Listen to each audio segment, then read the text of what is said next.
ऐसे कुछ आप सभी लोग बड़े महान भक्त है भगवान के। मैं एकदम छोटा-सा प्रयास कर रहा हूँ, जो कुछ मैं सुन रहा हूँ, क्योंकि अभी प्रभु जी ने रामशरण प्रभु जी ने कैंसल कर दिया अचानक से। तो प्रभु जी ने मुझे आने से 15 मिनट पहले फ़ोन किया कि प्रभु जी आप कुछ तो जगन्नाथ जी के बारे में विषय में बताइए। और कोइंसिडेंस ऐसा हो गया कि मैं चैतन्य चरितामृत पढ़ रहा हूँ और उसमें वही संदर्भ आया जो जगन्नाथ जी के बारे में ही है। तो मैं दोपहर को पढ़ रहा था और प्रभु जी का फ़ोन आया बाद में शाम को 6 बजे। तो ऐसा संदर्भ है कि जगन्नाथ जी जो है ना, जगन्नाथपुरी ये एक विशेष धाम है।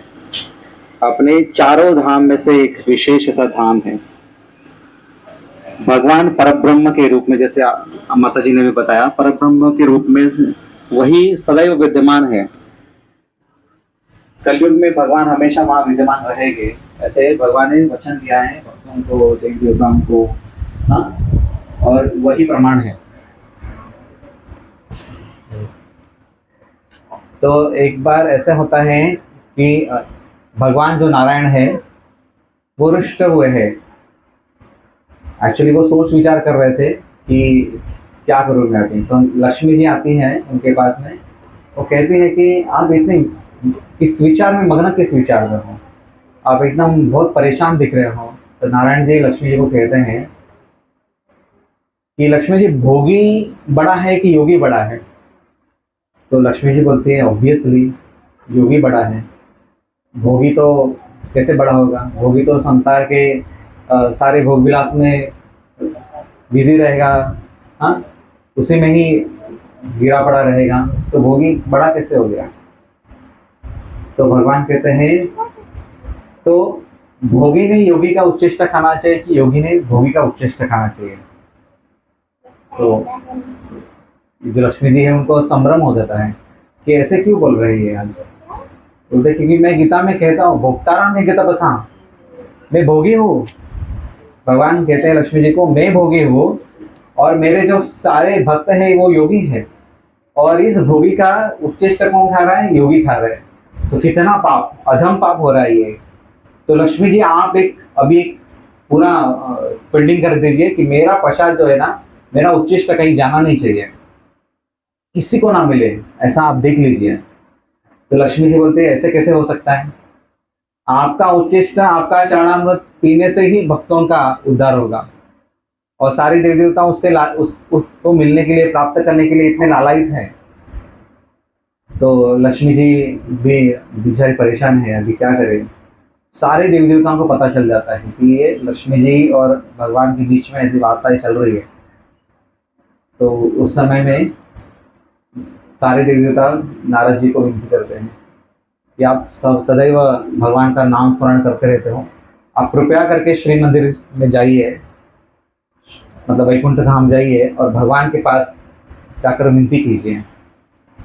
अभी नारद जी जाते हैं, नारद जी कहते हैं लक्ष्मी जी को, हे लक्ष्मी जी, आप जब किसी को वरदान देती हो तो उसका तो बेड़ा पार हो जाता है, मतलब वो तो बस इस संसार का राजा हो जाता है। आपकी भ्रुकुटी है ना, वो बड़ी हो जाए तो सबका जीवन सुधर सकता है, और आपकी भ्रुकुटी ऐसे तिरछी हो जाए तो सब रोड़पति बन जाएंगे। तो ऐसे आप हो, महान हो, आप सभी को सब कुछ देने में श्रेष्ठ हो, क्षमता रखते हो। तो अभी, परंतु मैं जो मांगने आया हूँ ना आपके पास, मुझे लगता है कि आप उसमें सक्षम नहीं हो।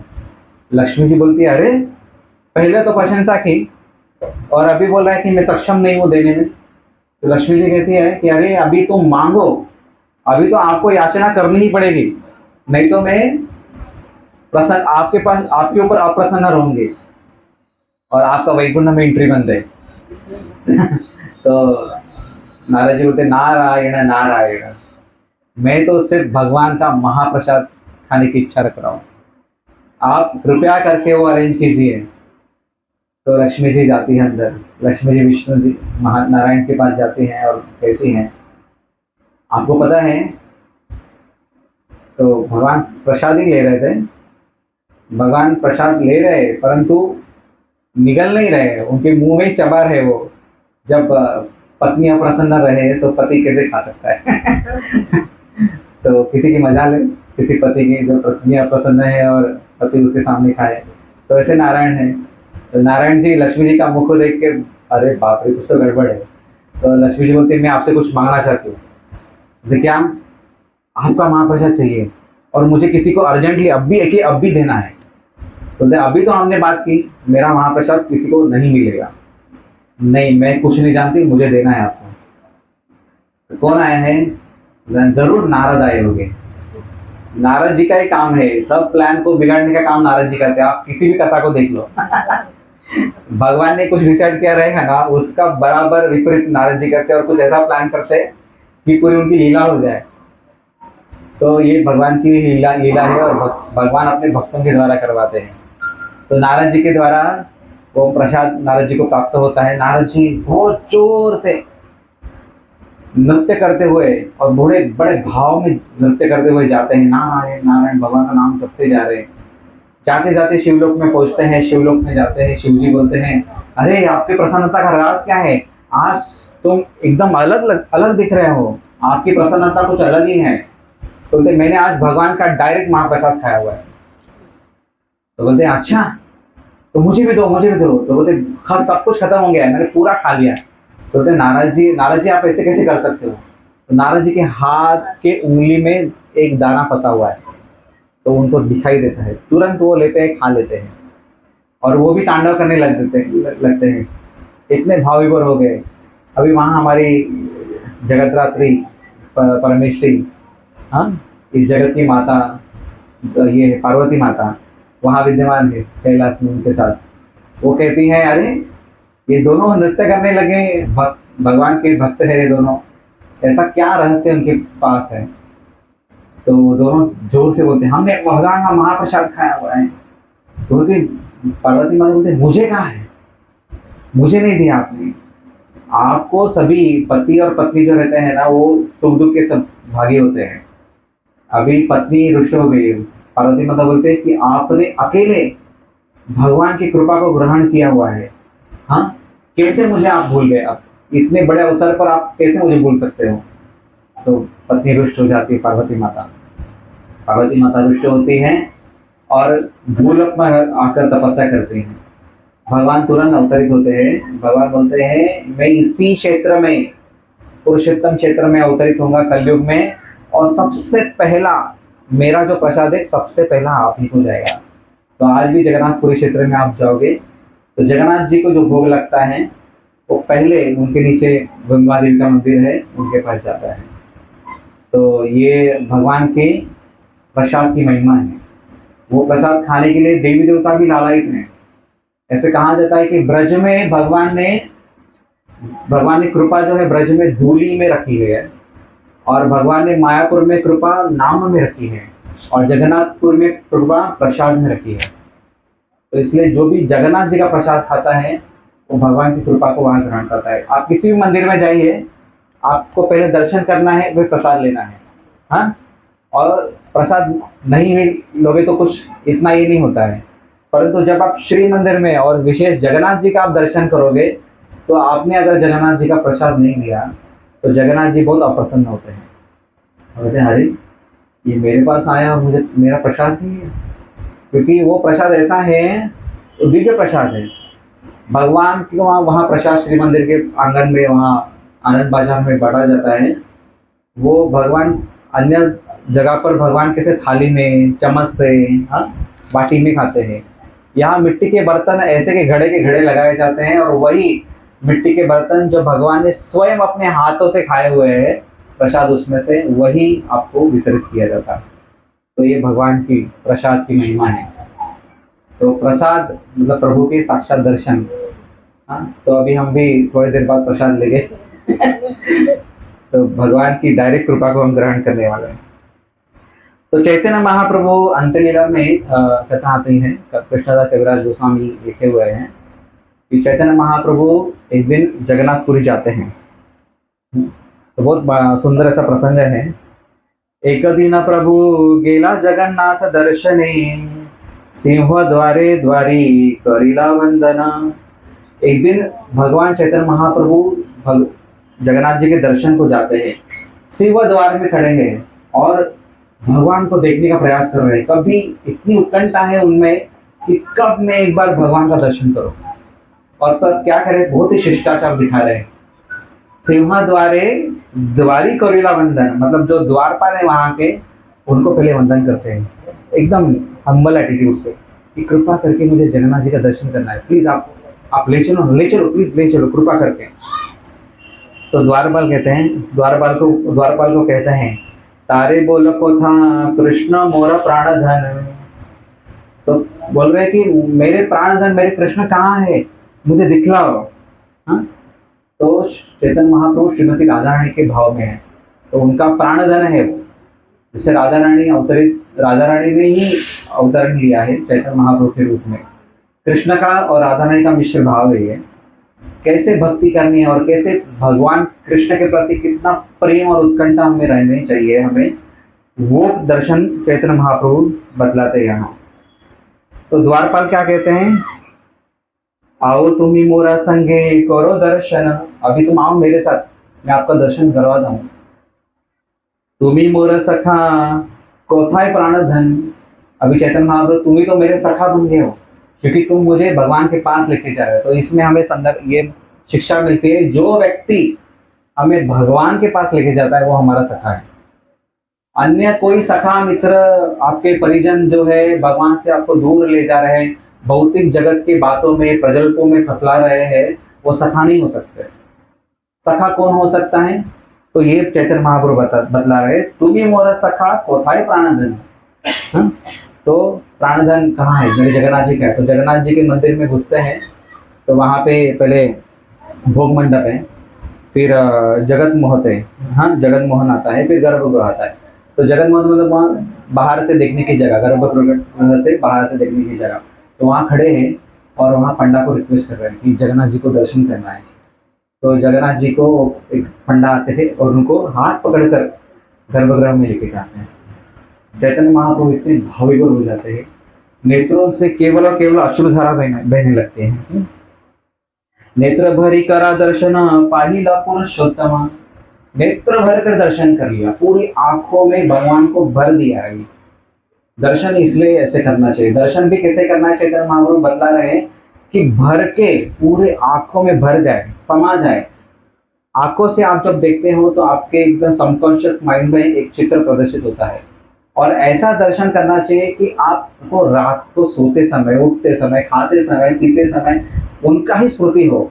ऐसा चैतन्य महाप्रभु का दर्शन था जगन्नाथ को देख के। पहिला पुरुषोत्तम गरुड़ेर पाछे रही कोरिला दर्शन, गरुड़ स्तंभ के पीछे जाकर एकदम तुरंत सामने गए थे, तुरंत बाहर आए और गरुड़ स्तंभ के पीछे जाकर खड़े हो गए। कितनी नम्रता का प्रदर्शन कर रहे, देखो चैतन्य महाप्रभु स्वयं कृष्ण है, जय गौर सही कृष्ण सही जगन्नाथ, परंतु क्या कर रहे हैं, गर्भगृह से बाहर आए और जगत मोहन मंडप के पीछे जो गरुड़ खंभ है, गरुड़ खंभ के पीछे से ऐसे देख रहे हैं जगन्नाथ जी को। और वहाँ आज भी जाओगे तो गरुड़ खंभ के पीछे जो दीवार है उस पर महाप्रभु के 3 उंगलियों के निशान है, उसको आप टच करके आना चाहिए, क्योंकि वो इतने भाविभर हो गए, उतना उनका जो अंग था इतना तपने लग गया कि उनके शरीर के ज्वलन से दीवार को भी छिद्र हो गया। तो 3 उंगलियां दब गई है दीवार में, तो दर्शन आपको मिलेगा। तो ऐसे चुपके से देख रहे हैं। तो गरुड़ पाछे रही करीला दर्शन, गरुड़ स्तंभ के पीछे दर्शन किया। तो दर्शन के बाद क्या हुआ, दर्शन के बाद गोपाल भोग लगा भगवान को, फिर महाआरती हुई, चंद्र जो घंटा बजाकर बड़े महान भक्त लोग आए, फिर कीर्तन हुआ, फिर पंडा जी क्या है, प्रसाद लेकर बाहर आए। अभी पुनः प्रसाद की कतार है, प्रसाद लेकर बाहर आए और प्रसाद जैसे ही भगवान के हाथ में रखते हैं, चैतन्य महाप्रभु ऐसे कह रहे हैं, उस संदर्भ में ऐसा आ रहा है, कृष्णदास कविराज गोस्वामी इतना सुंदर लिखते हैं कि प्रसाद का दर्शन तो छोड़ो, उसकी गंध से मात्र चैतन्य महाप्रभु का जो भाव है वो इतना उद्विग्न हो उठा कि कब एक बार मैं इसको ग्रहण ही कर लूं। तो परंतु चैतन्य महाप्रभु स्वयं को रोकते हैं, अरे ये सिर्फ मेरे अकेले की नहीं है, ये सबके लिए। तो वहाँ जो गोविंद उनका असिस्टेंट था, तो वो प्रसाद की थाली लेता है और सबको बांटता है, थोड़ा थोड़ा थोड़ा थोड़ा थोड़ा थोड़ा। तो चैतन्य महाप्रभु को बहुत हर्षोल्लास होता है, सब अभी प्रसाद खाए जगन्नाथ जी का, तो सब लोग नृत्य करने लगते हैं। और तो सब चैतन्य महाप्रभु बोलते हैं हरि बोल निताई गौर हरि, मतलब निताई गौर तो हम लोग बोलते हैं, तो हरि बोल जगन्नाथ जी करते हैं, और चैतन्य जगन्नाथ को देख के करते हैं। तो चैतन्य महाप्रभु बोलते हैं कोटि अमृत स्वाद पान प्रभुर चमत्कार। कोटि कोटि अमृत एक बार चैतन्य महाप्रभु ने इतना सही प्रसाद लिया था, उसमें से उस थाली में से एक निवाला लिया, ऐसे खा लिया और तुरंत कैसे बोलते हैं कोटि अमृत रस स्वाद प्रभुर चमत्कार।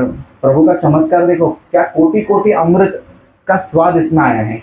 एक अमृत जो होता है वो पीकर आदमी तृप्त हो सकता है, परंतु कोटि कोटि अमृत आ जाए तो क्या हो जाए। जैसे आपको अगर कोई मीठा खाने का किसी को पसंद है तो जलेबी खा सकता है, फिर रबड़ी खाएगा, फिर आमरस पिएगा, फिर और कुछ गुलाब जामुन वगैरह खाएगा, रसगुल्ला खाएगा, और अंत में क्या करेगा, रुको अभी मत, अभी नहीं, अभी फिर वही हमको क्या करने लगेंगे, अरे ये तो हमारे सेहत के लिए क्या है, हानिकारक है, विष के समान ऐसे लगे। परंतु भगवान का जो प्रसाद है वो कोटि अमृत एक साथ पान किया ऐसे लग रहा है। सर्वांगे पुलक नेत्र बहे अश्रुधार, उनका जो अंग है इतना पुलकित हो चुका है, रोमांच उठे हुए हैं, और अश्रु धारा बने, नेत्र अश्रुधार। महाप्रभु विचार करते हैं कि प्रसाद खाते से कितना लाभ हुआ है मुझे। चैतन्य महाप्रभु वहां बैठकर एक तो पुलकित हो गए, नृत्य कर रहे हैं, उसमें विचार भी कर रहे हैं, अरे जगन्नाथ जी के प्रसाद में क्या चमत्कार क्या है। तो कृष्ण के यही बुद्धि महाप्रभु प्रेमे विष्टा होइला, क्या होगा, महाप्रभु सोच रहे हैं कि ये महाप्रभु मतलब जगन्नाथ जी को भी महाप्रभु कहते हैं ना, तो चैतन्य महाप्रभु सोच रहे हैं कि महाप्रभु के प्रेमे विष्टा मतलब उनके जो ओठों के अधर जो है, मतलब ओठ बोलते हैं अधरों का क्या है, विष्टा है, मतलब ये मतलब उच्चिष्ट लगा हुआ है। तो इस प्रकार में कैसे ऐसा भाव है महाप्रभु का, जैसे मैंने जगन्नाथ जी को चुंबन कर लिया है मैंने। तो क्योंकि महाप्रभु के होठों में लगा हुआ उच्चिष्ट मुझे प्राप्त हुआ, जो मैंने खाया मेरे होठों से, तो माने मेरे होठों से मेरे चैतन्य महाप्रभु ने क्या सोचा है कि मैंने जगन्नाथ जी को चुंबन कर लिया। यही कृष्ण राधेरा अमृत, कृष्ण के अधर का अमृत है वो। तो इसलिए चैतन्य महाप्रभु प्रसाद इतना देखते रह गए, दंग हो गए, और नाचते रहे, पूरा दिन वो नृत्य ही करते रहे। तो चैतन्य महाप्रभु का ये जो लीला है बहुत ही सुंदर लीला है। चैतन्य महाप्रभु की अनेकों लीला है, जब रथ यात्रा होते हैं तो फिर से नृत्य करते हैं चैतन्य महाप्रभु, हम जगन्नाथ जी को देखते ही रहते हैं। और कृष्णदास कविराज गोस्वामी ने लिखा है कि ऐसे नृत्य करते हैं चैतन्य महाप्रभु कि माने पागल हो। जैसे कोई एक प्रेमिका है, दोनों एक दूसरे को मिलने के लिए लालायित है और एक दूसरे को प्रशंसा करते हैं या एक दूसरे का गान करते हैं, वैसे चैतन्य महाप्रभु बस जगन्नाथ जी के बारे में एकदम मग्न हो गए हैं, और क्या है, रो रहे, बिलख रहे हैं पागलों की तरह। और उनके नेत्रों से जो अश्रु बह रहे हैं ना, वो अपने आप नेत्रों से अश्रु बहते हैं तो थोड़े थोड़े बहते हैं, इनके नेत्रों से अश्रु बह रहे हैं जैसे पिचकारी के समान। और वो फव्वारे जो है उनके अश्रुओं के सारे जो आसपास जो स्वरूप दामोदर है, रूप गोस्वामी है, ये सारों के शरीर पर छिड़के पड़ रहे हैं इसके। तो ऐसे सुंदर भाव वो प्रकट करते हैं। और शिला प्रभुपाद जी से आचार्य देखिए कितना कृपा है। शिला प्रभुपाद जी ने अंतर्राष्ट्रीय कृष्ण भावनामृत संघ में सबसे पहले डीटीज जगन्नाथ जी की स्थापना की है। तो जगन्नाथ जी हमारे इतने कृपालु हो, दयालु है कि देखो अपना पुरुषोत्तम क्षेत्र जगन्नाथपुरी धाम छोड़कर प्रभुपाद जी ने जगन्नाथ को कहाँ कहाँ लेके गए, जगन्नाथ बलदेव सुभद्रा को पूरे विश्व भर। क्योंकि प्रभुपाद जी ने इसको चमत्कार ऐसे करवा दिया कि भगवान का नाम क्या है, जगन्नाथ। तो ये जो जगत के नाथ है, ये जगत के ही नाथ होने चाहिए, ऐसा चैतन्य शिला प्रभुपाद जी का भाव था। और यही भाव एक्चुअली ये संदेश पहले ही चैतन्य महाप्रभु ने किया हुआ है कि मोर सेनापति भक्त, मेरा एक सेनापति भक्त आएगा और पूरा ये हरे कृष्ण महामंत्र का आंदोलन सभी जगह पर स्थापित करेगा। और ये शिला प्रभुपाद जी और हमारे सारे जो उनके शिष्य आचार्य हैं, इनको पूरा पूरा श्रेय जाता है। और उनकी सबकी कृपा से आज हम रामचरित प्रभु के घर पर यहाँ पे बैठकर जगन्नाथ जी के बारे में सुन रहे हैं। नहीं तो हमारा क्या भाग्य होता। और सोचो अभी जो जगन्नाथ जी का जो प्रसाद का महान हमने लीला सुना, तो वही हमें अनुभव करने में मिलने वाला है। हाँ? तो कृष्ण अधेर अमृत उसका स्वाद करने मिलने वाला है हमें। तो ये भाग्य, बड़ो भाग्य। हाँ? जगन्नाथ बलदेव सुभद्रा महारानी की जय, श्री प्रभुपाद की जय। हरे कृष्ण। मेरे साथ से बुलाते रहे